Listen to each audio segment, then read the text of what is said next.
Well, Hristina Bloomfield is on the line and we're going to talk about her book, Deeply in the Soul. How are you today? I am very well, and you? I'm excellent, thank you. So, what inspired you to write this book, Deeply in the Soul? I think it started with a post I saw on Facebook, which reminded me of the time when in Eastern Europe, the wife of an ordinary person was worth nothing. The story is a work of fiction, but it creates exactly those years in which one man, like Wong, held in his hands the destinies of many people. Yeah. Moneylender who do not forgive you if you fail to repay your debts on time. I have heard many stories about women who, not only in Eastern Europe, but everywhere in the world, are forced into prostitution in order to repay debts of family members. Many of them never managed to escape this fate. This inspired me to write in a story and to write about her struggle to get out of this mess free and safe. Yeah. So, this is what inspired me. And do you remember the exact moment that you decided to write the book? Yeah, of course, I remember it. My husband John and I were walking in Cornwall, England. We were enjoying the sea view and discuss our future plans. He asked me what would like I to do for the future. So I said, I would try to write a book. So he said, well, start then writing. And that is, the story was already in my head. So it really didn't take long. I wrote the book in about 2 weeks. And of course, as you touched upon, the book addresses themes of betrayal, escape, and sex trafficking. Was it challenging to write about such heavy topics? I think that every person passes different stages of life. Sometimes we feel frustrated or helpless about a situation that is beyond our control. These feelings helped me write about betrayal. So it was an easy topic for me. Forever, sex trafficking is something that should be given more publicity. And when I talk about that, I mean the trafficking of both women and men. Some of these people are forced against their will into prostitution, and to get out of such a life, to start over again, it's really difficult. Writing about this is the least I can do for these men and women. So what do you hope readers will take away from the book when they read it? I think everyone can find something of themselves in this book, but the main message is not to give up. Whatever the situation, there is always a way out. The important thing is to have faith. I hope that after reading this book, my readers will be motivated and think about them or wife, about how good it is to be a wife and see that the sun has risen without fearing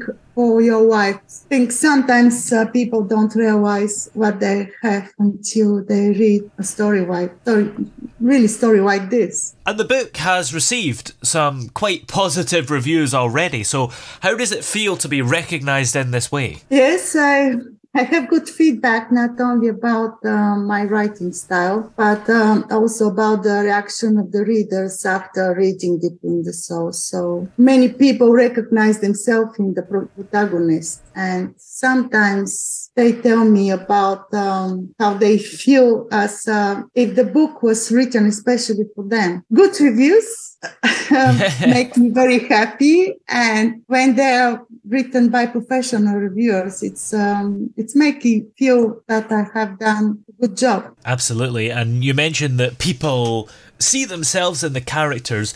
Did you base the characters on anybody in particular? I mean, did the people around you inspire them, or was it kind of natural? Yeah, I think it was natural. As I already said, I wrote this book really really, really quickly. Yeah. And I write mainly in the evening, but on this story, I wrote almost around the clock. I had stepped into Xena's shoes, and it was hard to get out of them. And believe it or not, when I was writing, I felt that I was this person inside the book, that I was Xena. It felt very strange, as if I was there myself, wondering how to escape and what to do in predictable situations. She was. It was very emotional experience for me. And when I write books, I start with the title of the book. So the characters is there, but I always know the beginnings and the end of the story. Then I fill in the gaps. It's like a game of chess or puzzle for me. In this case, in the Deeply in the Soul, I knew from the beginning that it would be a very personal and emotional book. At the same time, it is a crime story. Xena's experience, the urge of run and hide, everything she felt was put into the title I choose. Growing up, were you always interested in being a writer? Little, I read a lot of books. There were not many children books in the town library, so from an early age, I began to read adult books, mainly crimes novels and mysteries. After every book I read, I thought how nice it would be for me to write stories and for people to read them and empathize with my characters. I think I started writing when I was 14 and haven't stopped since, until actually a few years ago. I only wrote stories, short stories and poems. Deeply in the Soul is my first published book in English. Do you have any advice for aspiring writers who are just starting out like you were back in the day?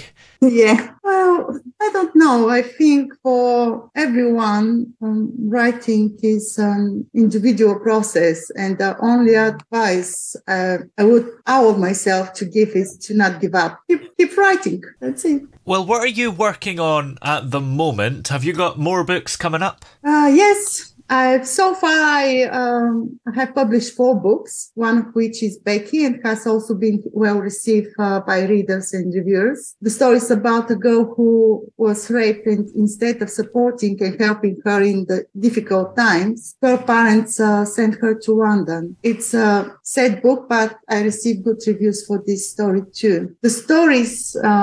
The stories and topics I include in my books are really heavy. They are all fiction, but in most cases they are taken from things that happen in real life. So are my few future projects. I write about people whose fate is different from the fate of most people. All my female characters are trying to change their fate for the better. For some it works, for others it doesn't. So I'm currently working on 2 new books, and I hope to publish one of them by the end of the year. Excellent. And in the meantime, where are we able to find this book, Deeply in the Soul? Well, you can find this nearly everywhere. Amazon, I think, the most of bookshops, and online, everywhere, actually. Excellent. Well, many thanks for talking to us today. It's been great to have you here on the show. Thank you so much for your time.